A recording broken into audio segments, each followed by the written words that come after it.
المنتصر باللہ کے بارے میں یہ بھی کہا جاتا ہے کہ اس نے تاج و تخت کے لیے باپ کو قتل کیا، وہ خود صرف 6 ماہ تک حکمران رہا اور پھر مر گیا۔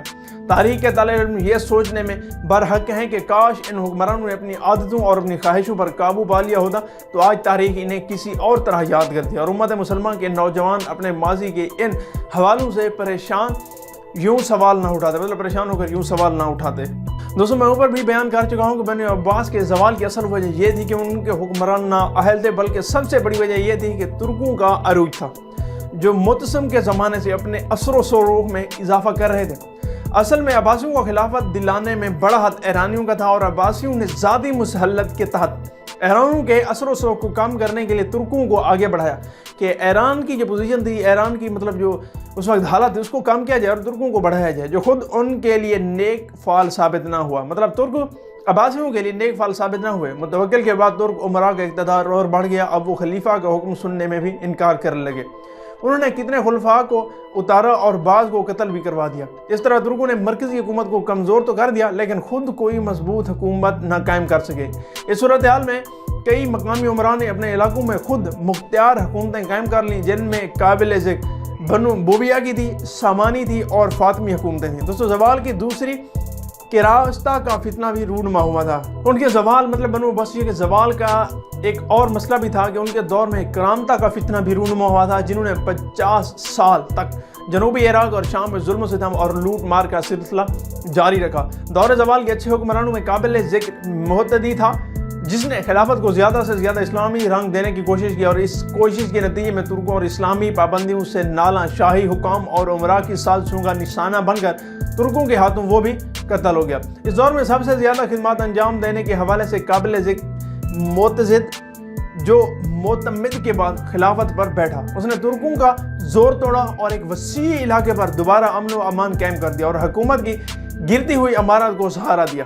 اس کے بعد اس کے 3 بیٹے مقتفی، معتضد اور کابر اللہ تخت نشین ہوئے، جن میں مقتفی اور معتضد اچھے حکمران تھے، لیکن اس کا جانشین مقتدر تن آسان، عیش پرست اور شراب و کباب کا وہ تھا، نالاں تھا اور اس کا رسیہ تھا، اور بالآخر معزول کرنے کے بعد اس کو بھی قتل کر دیا گیا تھا۔ اس میں کوئی شک نہیں ہے کہ بعد کے عباسی حکمرانوں نے اسلامی اقتدار کے فروغ کے لیے کام کیا، اسلامی قانون کے نفاذ میں دلچسپی، لیکن اس حکومت کے بعد بھی بنیاد خراب ہی تھی، کیونکہ وہ ملوکیت تھی۔ ان کے ہاتھوں میں جو انقلاب ہوا اس سے صرف حکمران ہی بدلے، طرز حکومت نہ بدلا۔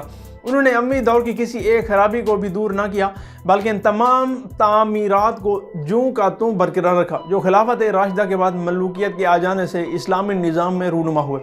بادشاہی کا طرز وہی رہا جو بنی امیہ نے اختیار کیا ہوا تھا، فرق صرف یہ ہوا کہ بنی امیہ کے قسطنطنیہ کے قیصر نمونہ تھے تو عباسی خلفاء کے لیے ایران کے کسریٰ نمونہ تھے۔ اس طرح عباسیوں کے 500 سالہ عہد کو 3 ادوار میں تقسیم کیا گیا، جتنی بھی خلافت عباسیہ تھے اس کو 3 حصوں میں تقسیم کیا گیا ہے۔ دور اول 750 سے لے کر 861 یعنی 132 ہجری سے لے کر 247 تک ابو العباس صفا سے متوکل تک، جس میں 10 حکمران برے سے اقتدار آتے رہے۔ میں اس کے اوپر الصفا کے اوپر پوری ویڈیو میں بنا چکا ہوں، جو دوسری کیس تھی وہ اسی کے اوپر تھی، وہ آپ جا کر دیکھ سکتے ہیں اگر کسی کو دیکھنی ہو تو۔ یہ حکمران غیر معمولی صلاحیتوں کے مالک تھے، ابو جعفر مہدی تھا، ہارون تھا اور مامون جیسے عظیم و باصلاحیت حکمران اس سے پہلے دور سے وابستہ تھے۔ اس دور میں تہذیب و ثقافت، علم و ادب اور صنعت و حرفت کی ترقی عروج پر رہی، بلکہ اسے ترقی دنیا کے ایک مثال بن گئی۔ دوسرا پہلو اس دور میں جو تھا وہ اجمی عنصر کا عروج تھا۔ عربوں کے مقابلے میں اجمیوں نے اثر و سوگ حاصل کیا۔ اس دور کے آخری خلفاء نے اجمیوں کے بارے میں اپنی پالیسی بدل دی اور ترکوں کو عروج دیا۔ یہ پہلا دور 1 صدی تک رہا۔ دوسرا جو دور ہے وہ 247 ہجری سے لے کر شروع ہوتا ہے اور 422 ہجری تک 2 صدیوں کا دور ہے، پھر ختم ہو جاتا ہے۔ خلیفہ منتصر سے لے کر قادر اللہ تک یہ عرصہ خلافت عباسیہ کے دوسرے دور میں انکلیوڈ کیا جاتا ہے، شمار کیا جاتا ہے، جو زوال کا دور ہے۔ خلافت کمزور پڑ گئی، سلطنت کے اختیارات ترکوں پھر امیر الامراء کے ہاتھوں میں چلے گئے۔ ہر کام حتمی کے خلفاء کی نامزدگی بھی انہی کی مرضی سے ہوتی تھی، بلکہ وہ اپنی مرضی کے مطابق خلیفہ کو تخت پر بٹھا دیتے تھے اور اتار دیتے تھے۔ اسی دور میں آل بویہ نے عروج حاصل کیا اور ترکوں کی جگہ لی۔ قادر اللہ کے عہد میں سلجوکیوں نے قدم بڑھائے اور بغداد میں آل بویہ کے اقتدار کا خاتمہ کر دیا گیا۔ دیگر خود مختار ریاستیں مثلا سامانی اور سفاری قائم ہوئیں، جنہوں نے سلطنت میں دراڑیں پیدا کی اور اسے کمزور کر دیا۔ اس کے بعد تیسرا دور شروع ہو جاتا ہے۔ تیسرا دور 131 عیسوی سے لے کر 1258 عیسوی تک رہتا ہے، مطلب کہ 422 ہجری سے لے کر 656 ہجری، یعنی قادر باللہ سے متسم آخری حکمران تک ہے، جو سلجوکیوں کے غلبے کا دور ہے۔ خلیفہ کی تمام حیثیت ختم ہو گئی۔ یہ عہدے بغداد کی مرکزیت اور سیاسی وحدت کے مکمل خاتمے کا بھی دور ہے۔ تمام اختیارات سلجوکیوں کے ہاتھوں میں تھے اور آخرکار 656 ہجری میں ہلاکو خان کے حملے سے عباسیوں کے آخری تاجدار متسم باللہ کے اقتدار کا خاتمہ کر کے عباسی خاندان کا چراغ بھی گل کر دیا جاتا ہے۔ بحیثیت مجموعی ان تینوں ادوار میں سے ہر دور کی اپنی علاوہ حد حیثیت ہے۔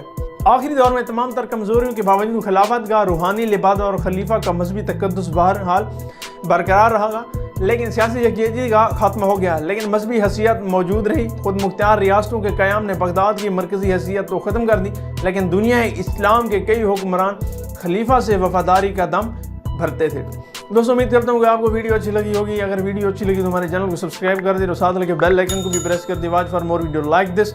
ملتے ہیں ایک نئی ویڈیو میں، تب تک کے لیے اجازت دیجیے۔ اللہ حافظ۔